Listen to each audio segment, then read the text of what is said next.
Здравието на граѓаните ни е врвен приоритет.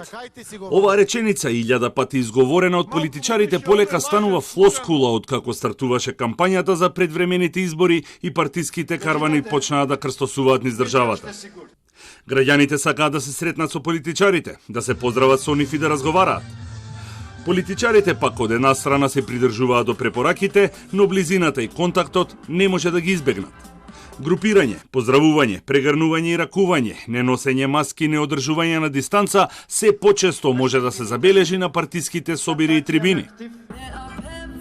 Импровизираната седница на влада која одржа Дуи ја следеа голем број на партиски функционери, членови и активисти.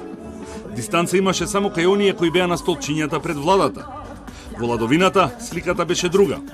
Вака беше на собирот на Алијансата за албанците кој се одржа во четвртокот во Тетово. Готовите инсерти кои партиите ги дистрибуираат до медиумите се идилични. За министерот за здравство Венко Филипче принципите се јасни и сите треба да се придржуваат. Конкретно, дали е задоволен од тоа што го гледа на терен во кампањите, не одговори. Јасни се принципите. За сите важат за секаков собир. Да се носат маски и да се одржува дистанца.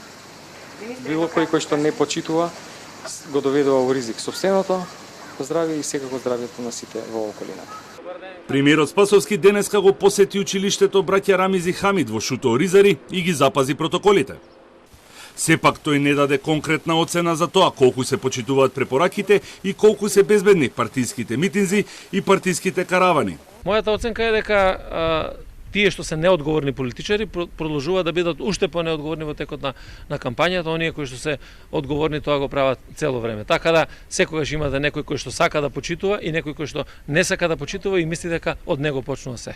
Во кампањите почнаа да се користат и пропустите на партиските лидери и функционери, па така на тапет се најдоа лидерот Мицкоски, кој се ракуваше со граѓани, а потоа посегна по храна, и министерот Чулев, кој беше уловен без заштитна маска во Кочани. Дали и колку ќе влијае на дисциплината фактот што дузина политичари од повеќе партии уште пред стартот на кампањата заболеа од вирусот, беа или се во изолација, останува да видиме.